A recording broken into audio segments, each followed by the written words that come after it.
పంచుకుని ఈ 40 దినాల ఉపవాసాలలో 9వ ఉపవాస ప్రార్థనా దినంలో మనం కలిసి ప్రభునామం మహిమపరచాము. ఇదివరకు పాటలతో ప్రార్థనలతో దేవుని కనపరిచి మన ప్రార్థనా విన్నపాలు దేవుని సన్నిధిలో ఉంచి విశ్వాసంతో ప్రభు సహాయం కొరకు చూసాము. దేవుడు మనల్ని దృష్టి నుంచి మన ప్రార్థన అందించి మనకు సహాయం చేశాడని నమ్ముతాం.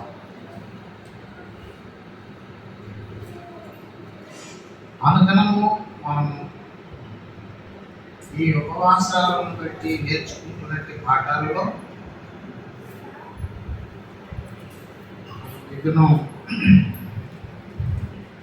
4వ వచనంలో మనం పరిశీలన చేస్తున్నాం. యెషయా గ్రంథం 58వ అధ్యాయము 4వ వచనంలో, మీరు కలహపడుచు వివాదము చేయుచు అన్యాయముగా ముగ్గులాడుచు ఉపవాసముందురు, మీ కంఠధ్వని పరమున వినపడినట్లుగా మీరు ఇప్పుడు ఉపవాసం ఉంటారు అని ప్రభు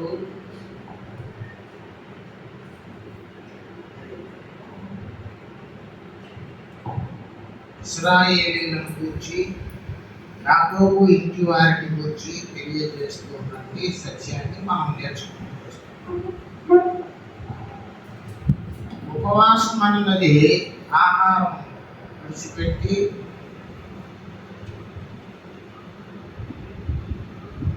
ఒక దగ్గర ఒక ప్రత్యేకమైన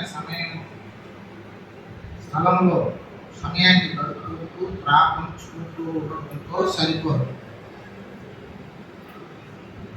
మంచిగా సిద్ధపడడం, ఆహారాన్ని విడిచిపెట్టడం, ఒక దగ్గర కూర్చొని మోకరిల్లి ప్రార్థించడం, దేవుని మందిరానికి వెళ్ళి దేవుని బిడ్డలతో కలిసి సహవాసం చేయడం, ఆసక్తితో ప్రార్థన చేయడం, ఇవన్నీ కూడా అవసరమైనప్పటికీ కూడా ప్రభు వీటన్నిటికన్నా కూడా ముఖ్యముగా మన జీవిత విధానాలను చూస్తున్నారు. బయటలో మనం వెళ్ళినప్పుడు మనం ఏ విధంగా నడుచుకుంటున్నాం మన దాని మీద మన ప్రార్థనను అంగీకరించడానికి ప్రభు ఎదురు చూస్తున్నారు. అంచేత ఇతరుల ఎడల, కుటుంబంలో, సంఘంలో, సమాజంలో మనం నడుచుకునే తీర్థులను బట్టి మన ప్రార్థనను మన్నించాలన్నా, అంగీకరించకూడదా అన్న ఒక తీర్మానం ప్రభు తీసుకుంటున్నారు. అలాగనే ఈ యెషయా 58వ అధ్యాయంలో యాకోబు ఇంటి వారు చేస్తున్న ప్రార్థన, ఉపవాస ప్రార్థనను బట్టి ప్రవక్త ద్వారా వారి యొక్క పొరపాటును, పాపమును తెలియజేయమని వాక్యాలు ఇక్కడ మనం చూపిస్తున్నాం. అందులో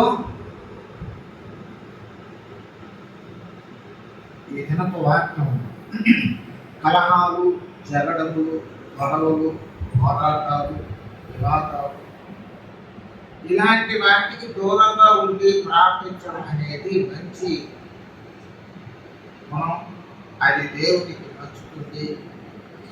అలాంటి వాటిని నియంత్రించి మనల్ని మనం సరిచేసుకుంటూ ప్రభు గుణాన్ని కలిగి ప్రార్థించాలి అన్నది దేవుని యొక్క ఉద్దేశం.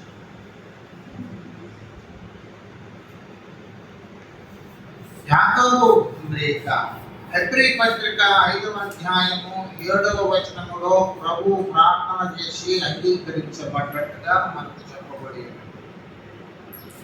యేసు ప్రభు వారు శరీరధారి అయిన దినములలో తన్ను మరణము నుండి తప్పించగల వానికి ప్రార్థనలు, కన్నీళ్లతో, దుఃఖముతో ప్రార్థనలు, యాచనలు, కృతజ్ఞతాస్తుతులు చెల్లించి దేవుని యందు తనకు భయము, భక్తి కలిగి ఉండి జీవితాన్ని చక్కగా శరీరంలో వంటి బలహీనతలన్నింటినీ కూడా పక్కన పెట్టి దేవుడు అంగీకరించే ప్రతి ప్రార్థనను ఆయన కొనసాగించాడని పౌలు గారు ఆ ఎబ్రీ సంఘానికి రాస్తున్నారు. దేవుడు అంటే భయము భక్తి కనుపరిచి ఆయన అంగీకరించబడ్డాడు. అలాంటి మనస్తత్వంతో ఆయన 40 దినాల ప్రార్థన, నిశ్చయమైన తోటలో ప్రార్థన, అనుదినము ఉదయకాల ప్రార్థన, అనుదినము అరణ్యములోకి రాత్రి గడిపిన ప్రార్థన, సమూహముతో ఏకాంతముతో శిష్యులతో కలిసి ప్రార్థించినప్పుడంతా కూడా ఆయన ప్రార్థన సక్సెస్ అయ్యింది. అలా సక్సెస్ అవ్వడానికి గల కారణాలలో ఈ దినపు వాక్యమును బట్టి మనం చూసినట్లయితే మత్తయి సువార్త 12వ అధ్యాయము 19వ వచనముల ప్రకారం చూద్దాం. మత్తయి సువార్త 12వ అధ్యాయం 19వ వచనం. ఈయన జగడమాడు, కేకలు వేయడు, వీధులలో ఈయన శబ్దం ఎవరికి వినబడదు. విజయముందుటకు న్యాయవిధిని ప్రబలము చేయు వరకు ఈయన నలిగిన రెల్లును విరువడు, మకమకలాడుచున్న అవిసనాలను ఆర్పడు. ఈయన నామమందు అన్ని జనులు నిరీక్షించెదరు.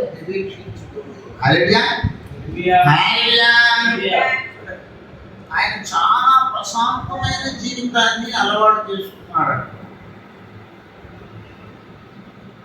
అరుచుకునేది, కొట్లాడుకునేది, దూకులాడేది, కోరికలు మాటలు మాట్లాడేది, స్వార్థం కొరకు, తమ ఇచ్చల కొరకు, తమ యొక్క కోరికలను నెరవేర్చుకోవడం కొరకు ఎదుటి వారిని మాటలతో బాధపరచడం, కొట్టడం, తిట్టడం, వ్యవహారానికి వెళ్ళిపోవడం, ఇటువంటి గుణగణాలన్నీ కూడా దేవునికి నచ్చవు అన్న విషయాన్ని మనకు యేసు ప్రభు ద్వారా మనం చూపిస్తున్నాం.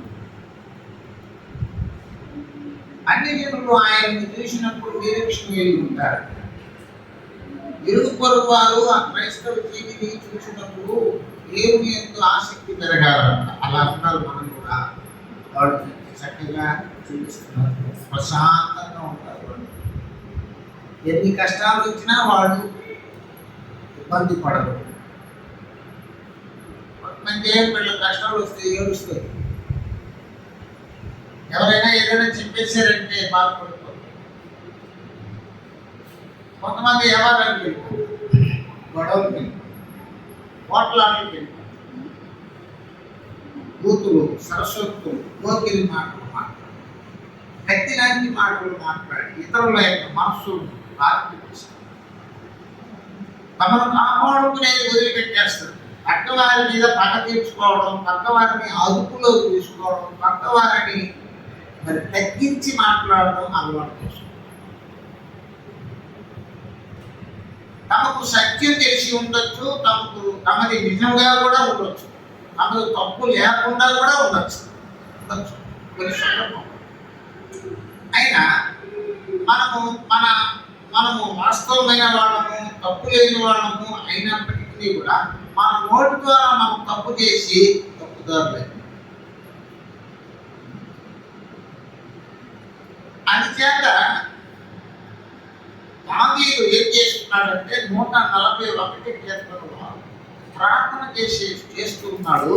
ప్రార్థన చేస్తూ ఉన్న సమయంలో ఏం చెప్తున్నట్టే, దేవా నా పెదవులకు నాలుగు పెట్టుకున్నాయన, నా నాలుగు అదుపులో ఉంచు.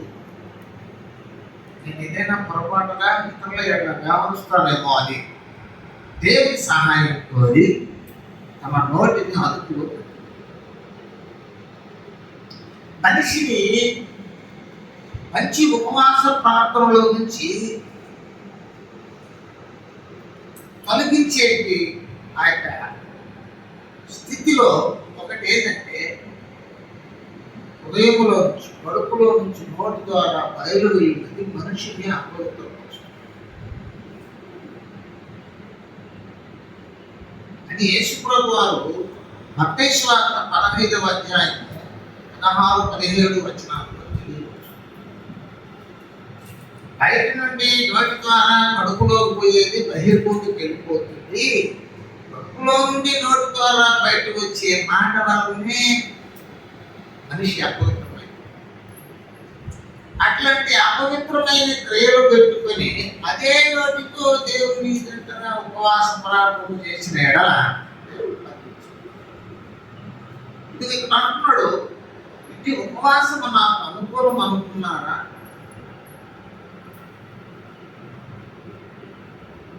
ఒక మనుష్యుడు తన ప్రాణమును బాధపరుచుకోవలసిన దినము అట్టిదేనా?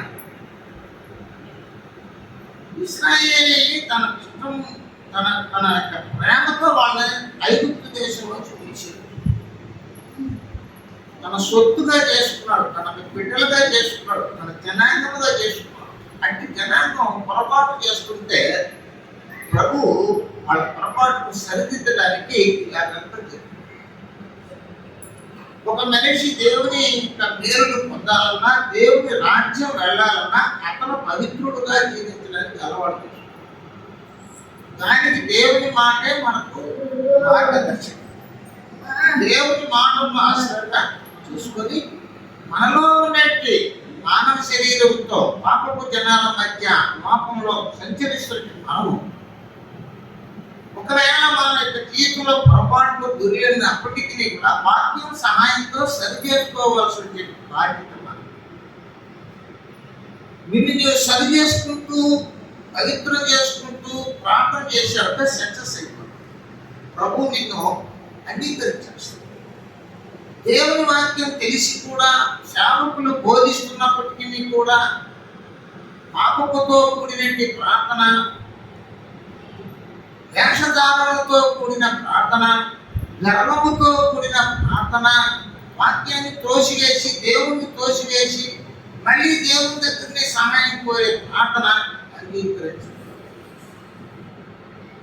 ఇవన్నీ కాకుండా గొడవలు, కలహాలు, వాదాలు, పోరాటాలు, జగడాలు ఇట్లాంటివి, గుర్తులు, సరస్వతులు, బ్రోకిరి మాటలు ఇట్లాంటివి భోగేశ్వర కొరకు పోరాడుతూ భోగేశ్వర నిమిత్తమై ప్రార్థన చేస్తుంటే ఆ ప్రార్థన దేవుడు అంగీకరించడు. ఆ ఉపవాస ప్రార్థనను త్రోసివేయడం జరుగుతున్నది. ఇక్కడ అలా జరిగింది. అంచేత 40 దినాలు ఉపవాసాలు చేస్తున్నావా, 50 దినాలు ఉపవాసం చేస్తున్నావా, 2 దినాలు ఒక్క పూట చేస్తున్నావా, ఎట్లా చేస్తున్నావా అనే దాని మీద కాదు, కానీ నీవు పవిత్రంగా ఉంటున్నావా, పరిశుద్ధంగా జీవిస్తున్నావా, దేవునికి నచ్చేటట్టుగా ఉపవాసం చేస్తున్నావా అనే దాని మీద ప్రార్థన అనుభవాలు సక్సెస్ అవ్వడం జరుగుతుంది. ప్రార్థన అవసరాలను తీర్చడం జరుగుతుంది. వాటి మీదనే దేవుడు దృష్టి పెడతాడన్న విషయాన్ని మనం గుర్తించాలి. మొదటి దినంలో మనం తెలుసుకున్నాం, అత్యవసరమైన స్థితిలో, చాలా ఇబ్బందికరమైన స్థితిలో, న్యాయాధిపతుల గ్రంథంలో ఇశ్రాయేలీయులు బెన్యామీను మీద యుద్ధానికి పోయేటప్పుడు అప్పుడు వెళ్ళి ఉపవాసం ఏంటి, ఒకరి భార్యను చెడగొట్టిన తరువాత అతను ఏమి ఇలా చేశారని అడిగితే ఇంచుమించు ఏం చేశారంట, 40,000 మందిని చెప్పినారు. ఆ బెన్యామీని అప్పుడు ఇశ్రాయేలీయులు వెళ్ళి ఏడిసి కన్నీళ్లు పెట్టి ఉపవాస ప్రార్థనలు చేసి, ఏం ప్రభువా ఏం చేయాలి మేము చెప్పండి అని అడిగితే, వెళ్ళండి యుద్ధానికి, నేను వాళ్ళని మీ చేతికి అప్పగిస్తాను. పాత నిబంధన కాలంలో యుద్ధం చేయడానికి ప్రభువు అనుమతించాడు. రాజ్యం మీద రాజ్యం వెళ్ళి యుద్ధం చేయాలి. అప్పటి ఆనవాయితీ, అప్పటి పద్ధతి. అలా యుద్ధాలు చేసుకుంటూనే వాడు కనాన దేశంలో వెళ్ళించాడు. అలా మన అన్యాయం జరిగిన వ్యక్తికి బుద్ధి చెప్పడానికి వాడు ప్రభువుని అడిగితే, సరే వెళ్ళండి బుద్ధి చెప్పండి వాడు అని వాళ్ళకు అనుమతించాడు. అంటే వాడు చేసిన ఉపవాస ప్రార్థనను దేవుడు ఏం చేశాడు, అంగీకరించాడు. ఆపత్తినాలలో అత్యవసరమైన పరిస్థితుల్లో ప్రాణాపాయ స్థితిలో ఉన్నప్పుడు వాళ్ళు ఆ విధంగా అప్పుడు కూడా వాళ్ళు నష్టపడిపోయిన తరువాత పిదప దేవుడి దగ్గరికి వెళ్ళి ప్రార్థన చేస్తే సరిపోతుంది. అయితే ఇప్పుడు మనకు అటువంటివి లేవు. ఇప్పుడు మన పక్షాన ప్రభువు యుద్ధం చేస్తాడు. మన పక్షాన ఆయన అంటున్నాడు, మీరు పగతించుకుంటారు, నా పని మీ పని కాదు అని. అంటే అటువంటి మన చేతికి మట్టి అంటకుండానే ఆయన సమస్యను పరిష్కరించగలడానికి ఇప్పుడు తీర్మానం. హల్లెలూయా. అంచేత దేవుని యొక్క కృపను బట్టి దేనిని మీరు సాధించాలన్నా గొడవలు, యుద్ధాలు, నరుక్కోవడాలు, కొట్టుకోవడాలు, కూతులు, సరస్వతులు, గోకిరి మాటలు, కపటపు మాటలు, దూషణ మాటలు ఇలాంటివి చేసుకుంటూ మళ్ళీ వెళ్ళి దేవుని సన్నిధిలో ఉపవాస ప్రార్థన చేస్తామంటే ఆ ప్రార్థన బంధించింది. పరిశుద్ధ గ్రంథంలో మనకు కొన్ని విషయాల గురించి మనం స్పష్టంగా చెప్పబడింది. కొంతమంది జీవిత విధానాలను మనం చూపిస్తూ ఉంటాడు. ఇది తప్పు, ఇలా చేశారు వాళ్ళు, అలా మీరు కూడా చేయకూడదు అన్నట్టుగా మనకు తెలియపరిచే వాక్యాలు ఉన్నాయి. అటువంటి వాక్యాలను మనం తెలుసుకుంటాం.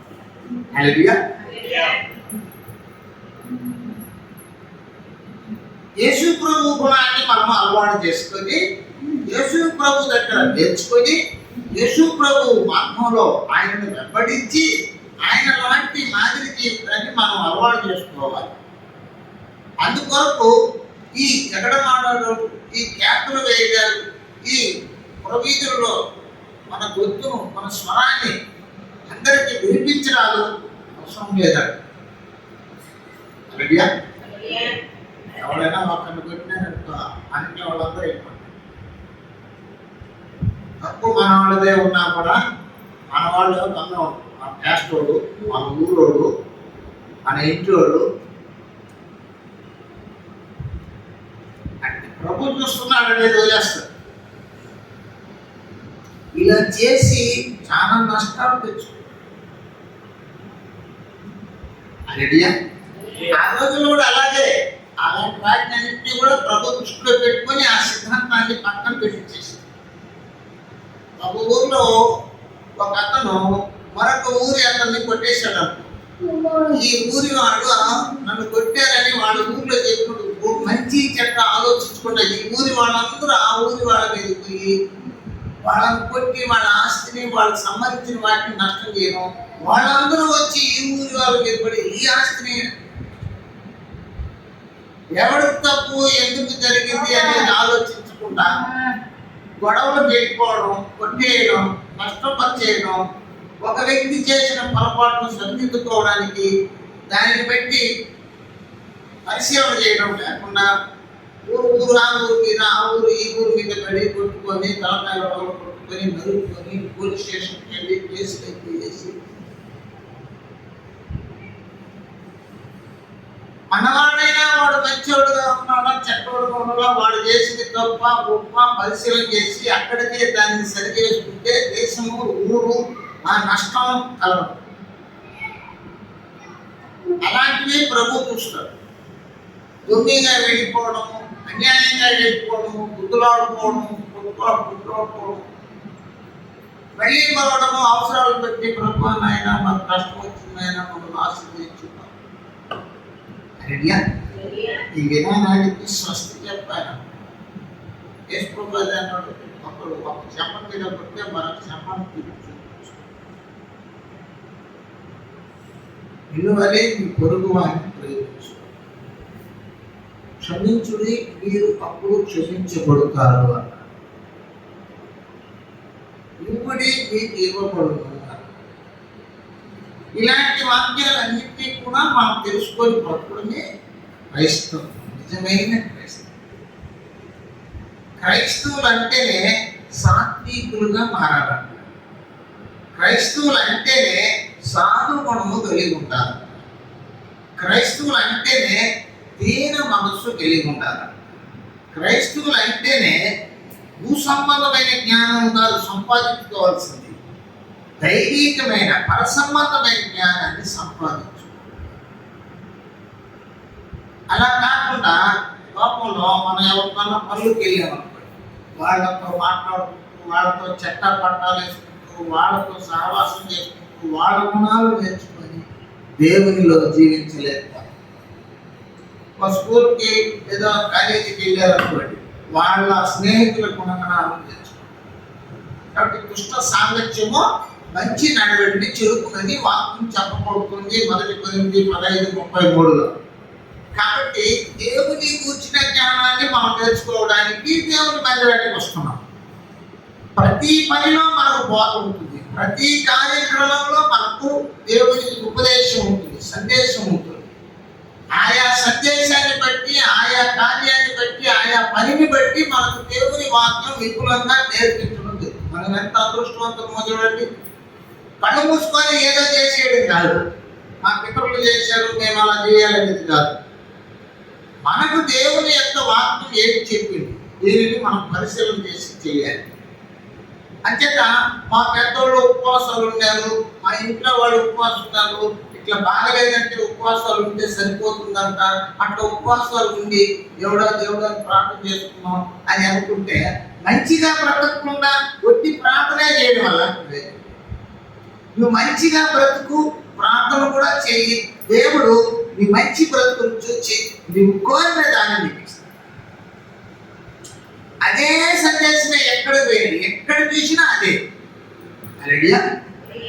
చూడండి 1 యోహాను పత్రిక 3వ అధ్యాయం 22వ వచనంలో యోహాను పత్రిక ఏం చెప్పారో చూద్దాం. 1 యోహాను పత్రిక 3వ అధ్యాయం 22వ వచనం. చూడండి, మరియు మనము ఆయన వాక్యములను గైకొనుచు ఆయన దృష్టికి ఇష్టమైనవి చేయుచున్నాము. ఆయన దృష్టికి ఇష్టమైనవి చేయుచున్నాము కనుక మనం ఏమి అడిగినను, మనం ఏది ప్రార్థన చేసి అడిగినను అది ఆయన వల్ల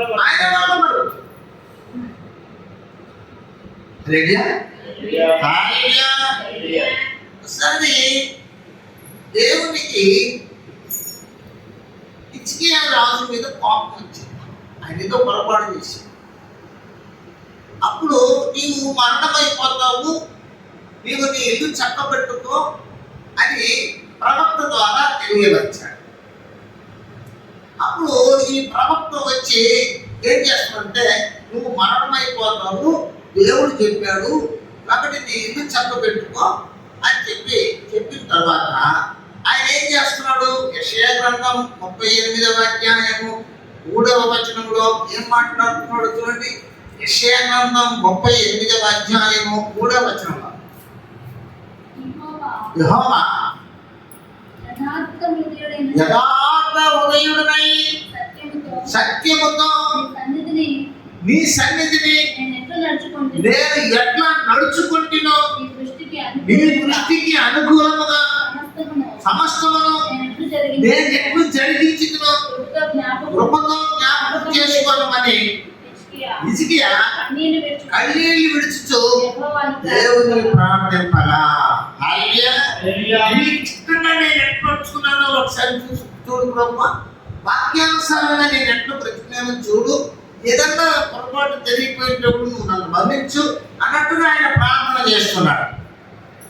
అలాంటి ప్రార్థన ఇమీడియట్లీగా త్వరత్వరమే వెంటనే ఏమైందంటే ఆ ప్రార్థనను అంగీకరించడం జరిగింది. ఆయనకు 15 సంవత్సరంలో ఆయుష్ ఇవ్వడం జరిగింది.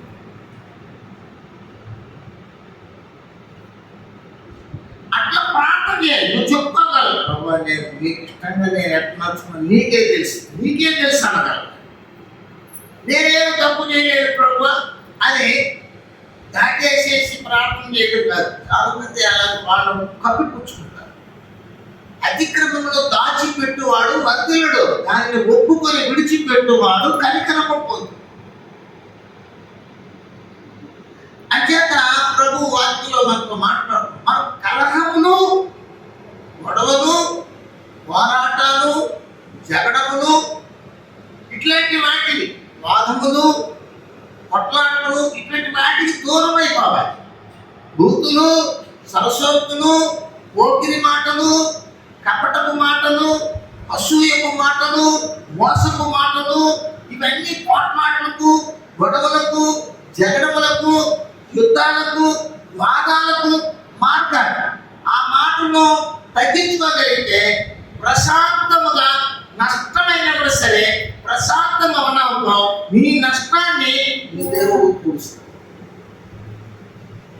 మంచితనాన్ని చూసి నీవు ఎప్పుడైనా కూడా అవసరం గురించి అడిగేవాళ్ళు అలాగా దేవుని దృష్టిలో ఇష్టమైన ప్రార్థన చేయాలి. హల్లెలూయా. ఒక వ్యక్తికి ఏం చేస్తున్నట్టే ఒక ద్రాక్ష తోట ఇష్టమైందంట. మొదటి చూడండి, రాజుల గ్రంథం 9వ అధ్యాయము 10వ వచనం.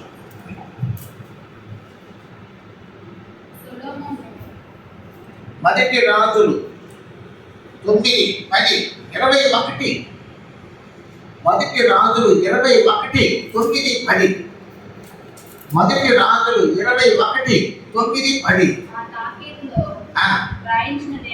ఏమనగా ఉపవాస దినము జరగవలదని మీరు చాటించి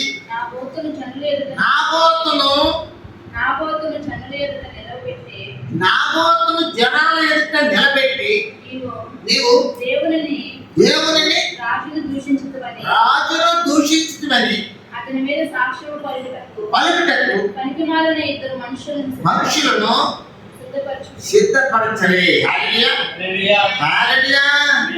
నాబోతు అనబడే ఒక వ్యక్తి ద్రాక్ష తోట మంచిగా ఉందని ఆ దేశపు రాజు అయిన అహాబు కోరాడు. ఇశ్రాయేలీయుల దేశపు రాజు అయిన అహాబు తన పొలము పక్కనే ఉన్న నాబోతు ద్రాక్ష తోట మీద కన్ను వేసి ఆ ద్రాక్ష తోటను అమ్మేయి నేను డబ్బులు ఇస్తాను అని అతను చెప్పినప్పుడు అతను అంటున్నాడు, ఇది నా మిత్రాజిత్వం, నేను ఇవ్వను, ఆ పెద్దోడు సంపాదించింది నేను ఇవ్వను అని చెప్పేస్తాడు రాజు. అలా చెప్పిన పిదప రాజు వెళ్ళి మూతి ముడుచుకొని అన్నం కూడా తినకుండా ఆయన పడుకొని ఉన్నాడు. తన భార్య అయిన యెజబెలు వచ్చింది. ఏమండి మూతి ముడుచుకొని అట్లా పడుకొని ఉన్నారే అని అన్నప్పుడు నేను వాడిని అడిగినాను, ద్రాక్ష తోట ఇవ్వమని. వాడు ఇవ్వమని వేసినాడు. నేనేం చేయాలి అని భార్యని చెప్పాడు. హల్లెలూయా. భార్యకి చెప్పిన తర్వాత భార్య ఏం చేస్తుందంటే, అట్లాగా ఆ ద్రాక్ష తోట కోసం నువ్వు ఇంత బాధ అనిపిస్తున్నావా, బాధపడుతున్నావా, భయపడదు, సాయంత్రానికల్లా నీకు ఆ ద్రాక్ష తోట నీ వశం చేస్తానని చెప్పి యెజబెలు అనబడే అహాబు భార్య ఒక ఇద్దరు మనుషులను, గోకిరి వాళ్ళను, ఒక ఇద్దరిని సిద్ధం చేసి దేవుని మందిరంలో తీసుకొని వెళ్ళి అక్కడ పెట్టి వాళ్ళని ఉపవాస ప్రార్థనలు ప్రారంభించింది. హల్లెలూయా. ఉపవాస ప్రార్థనలు చేసి జ్ఞానం మోపిస్తుంది. 15, 16 వచనాలు. నాబోతు రాతి దెబ్బల చేత మరణమాయనని యెజబెలు విని, నాబోతు సజీవుడు కాడు, అతడు చనిపోయిన కనుక నీవు లేచి యెజ్రెయేలుడైన నాబోతు గైనుని నీకు ఇయ్యనల్లకపోయినా అతని ద్రాక్ష తోటను స్వాధీనపరచుకున్నామని అహాబుతో చెప్పారు. హల్లెలూయా.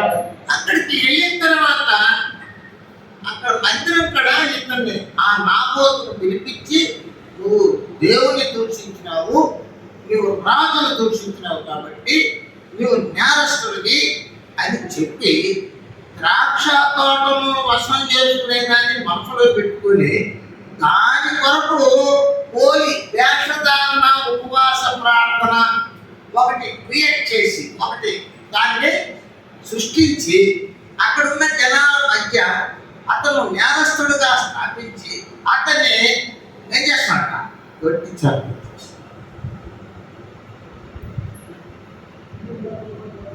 ఎందుకు ఇలా జరుగుతుంది అంటే అవసరం. ద్రాక్ష తోట మీద కమ్ముబడింది. ద్రాక్ష తోట కోసం ఏం చేస్తున్నారు, అతను చంపించాలి. ఊరికి చంపిస్తే అది నేరం అయిపోతుంది. కాబట్టి ఉపవాస ప్రార్థన పెట్టి వాడు దేవదోషం చేసినాడు, రాజదోషం చేసినాడని తప్పుడు సాక్ష్యాలు ఇచ్చి కొట్టించి చంపించి ఆ ద్రాక్ష తోటను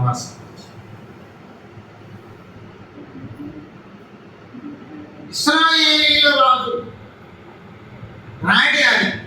రాజు రాడు కలిసి ఓ సామాన్యమైన వ్యక్తి యొక్క ద్రాక్ష తోట మీద కనివేసి దానిని లాక్కోవడానికి వేసిన పన్నాగం. భూమి ఆశ. ఈ రోజుల్లో కూడా ఎవరు సొంతంగా కావాలి అనుకుంటే, ఎవరిదన్నా కావాలనుకుంటే ఏం చేస్తుంటారు? న్యాయసమ్మతంగా కాకుండా అన్యాయంగా నడుచుకుంటూ కూడా మళ్ళీ ప్రార్థన చేస్తారు.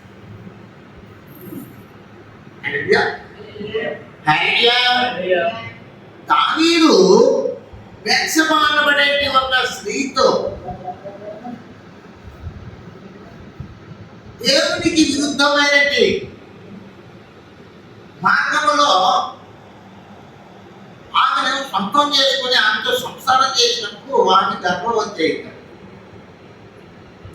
అప్పుడు కూడా ఆయన ఆశకి తన భర్త ఏంటంటే ఊరి అని చంపించేసింది. ఊరి అని చంపించినాడు, ఆమెను చెరపట్టాడు, ఆమె గర్భవతి అయింది, ఆ బిడ్డను కనింది. కనిన తర్వాత ఆ బిడ్డ రోగి అయిపోయాడు. దేవుడే ఆ బిడ్డకు రోగాన్ని ఇచ్చాడు. అప్పుడు ఈయన ఉపవాస ప్రార్థన చేస్తాడు. చేసింది అన్యాయం, మరి ఉపవాస ప్రార్థన.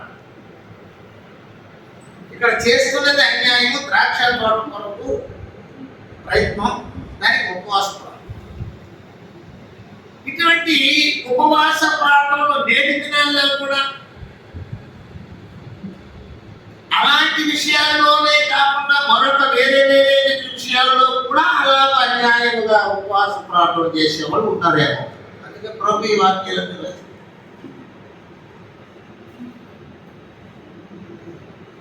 వాక్యాలతో ప్రార్థన చేయడం, నాకు అది కావాలి, నాకు ఇది కావాలి.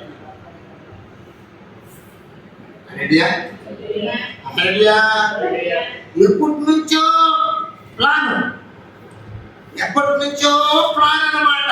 ఇస్తారేంటి యేసు ప్రభువుని బట్టి చేయాలి.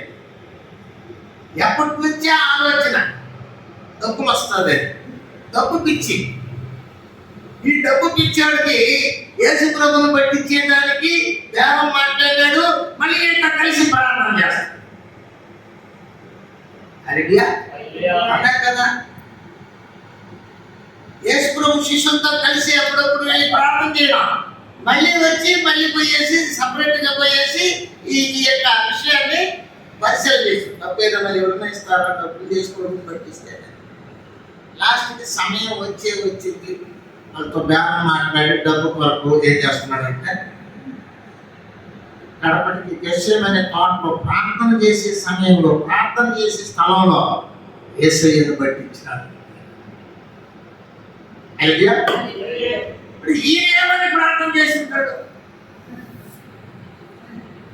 ఏవో చేసుకోదు, నా పని అయిపోవాలి ప్రభా, నేను అనుకుని సాధించాను. ఐడియా? చాలా మంది కూడా అన్యాయమైన సంపాదనల కొరకు ఉపవాస ప్రార్థనలు చేసి దేవునికి వాటా ఇవ్వడానికి కూడా ప్రయత్నిస్తారు. ఈ పని అయిపోయిందంటే మీకు ఇప్పిస్తాను ప్రభా, నాకు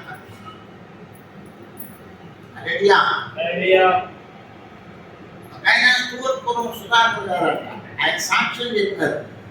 నేను దాకానికి పోతున్నాను ప్రభా, నాకు కానీ పని అయిందంటే మీకు నేను వాటా ఇస్తాను అని ప్రార్థన చేశాడు. అలెలుయా. అప్పుడు పని అయిందంట, వాటా ఎత్తుకొని గుండెల్లో వేసేసి, ఆహా దొంగ, నువ్వు దొంగతనాలు చేస్తున్నావా, నువ్వు ఇంత కాదనే ఆయన పట్టుకొని ఆయనకి కృష్ణరావు ఇచ్చేసి ఆయన సేవకుడుగా చేసేసి. అలెలుయా. ఇప్పుడు చేస్తాడు దొంగతనమా, ఇప్పుడు చేసేది అనుకున్నాడు. ఆయనే చెప్పాడు, ఈ చేతులు టైం మీద కృష్ణరావు చేస్తే దీనికి కారణం ఏంటంటే దొంగతనా చేతులు, అది ఇక్కడ చేసేసాడు ప్రభు. చూడండి, మనుషులు తమ భోగాల కొరకు ఏదేదో మార్గాల్లో జీవిస్తున్నప్పటికీ కూడా దేవుని యొక్క ప్రసన్నత, దేవుని యొక్క సహాయం కావాలని కోరుతారు. అందులో కొంతమంది ఉపవాస ప్రార్థన కూడా చేస్తారు అనేది మనకు తెలియపరిచింది. ఈ నాబోతు ద్రాక్ష తోట కొరకు ఆ నాబోతునే చంపలేదు, తమ ఇంటి వారిని కూడా చంపేశారు. అంటే ఎవరు వారసులే ఉండకూడదు, వారసులు ఉంటే బయట వస్తారు మా నాయన అంటారు. ఎంత ప్లాంతుడు. 2 రాజుల గ్రంథం 9వ అధ్యాయం 26వ వచనంలో ఈ మాటలు మనం చూద్దాం. అప్పుడు యెహోవా సెలవిచ్చినదేమనగా, ఏమనగా నిశ్చయముగా నాబోతు రక్తమును వాని కుమారుల రక్తమును నిన్నటి దినమున నేను చూచితిని. హల్లెలూయా. నాబోతు రక్తమును వాళ్ళ కుమారుల రక్తమును కూడా చూశాడంట దేవుడు. అంటే ఇదంటే ఎవరు వారసులే ఉండకూడదు. హల్లెలూయా.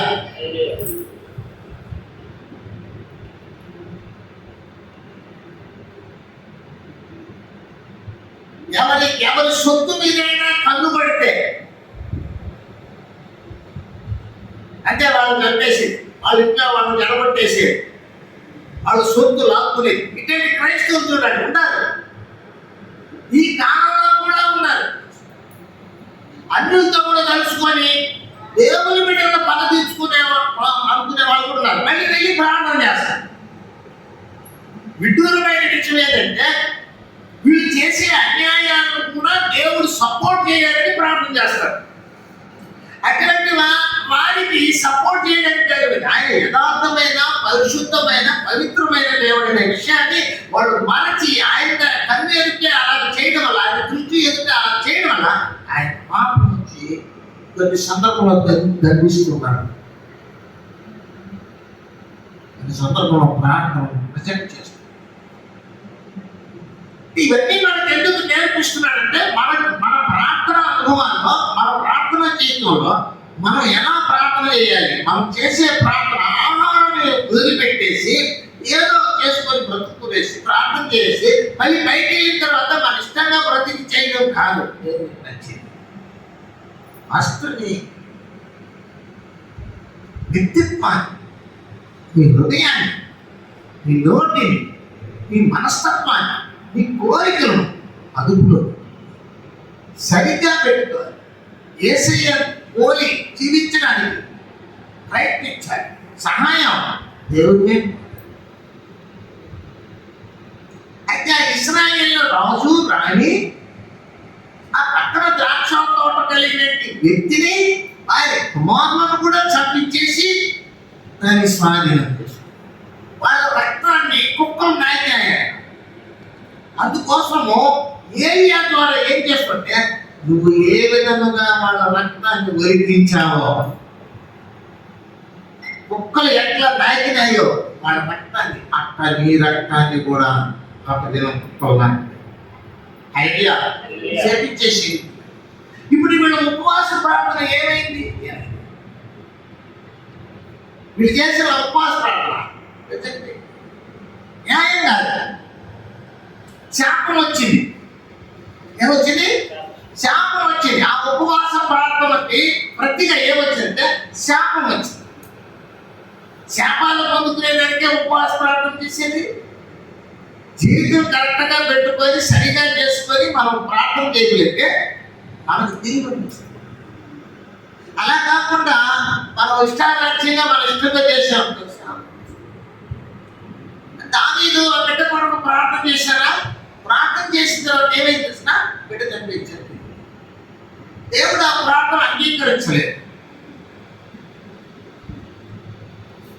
వీళ్ళు స్వాధీనం చేసుకున్నట్టు ఈ ద్రాక్ష తోట తర్వాత అనుభవించడానికే లేకుండా పోయింది. కొంతమంది జీవితం అంతే. అన్యాయంగా ఇతరుల యొక్క స్వాస్థ్యం మీద కన్ను పెట్టి, ఆస్తుల మీద కన్ను పెట్టి, అది నాకు కావాలి, అది నాకు కావాలి, అది నాకు కావాలి, అది నాకు కావాలి అని చెప్పుకొని దాని కొరకు ప్రార్థన చేసుకోవడమే కాకుండా దౌర్జన్యంగా నడిచి అన్యాయంగా వాటిని మనం చేజిక్కించుకొని లాస్ట్ చచ్చిపోతుంది. అంటే అతనికి అనుభవించడం ఆ నేరము వాళ్ళ మీద, వాళ్ళ బిడ్డల మీద, వాళ్ళ కుటుంబీకుల మీద నిలిచిపోతుంది. ఎందుకంటే దేవుడు చూస్తున్నాడు. దేవుడు ఏమని చెప్పాడు? 15-16లో మరి 21-15-16లో ఏమన్నారు? 2 రాజులు 9-26లో ఏమన్నారంటే వారి రక్తము వారి కుమారుల రక్తము నేను సూచితిని.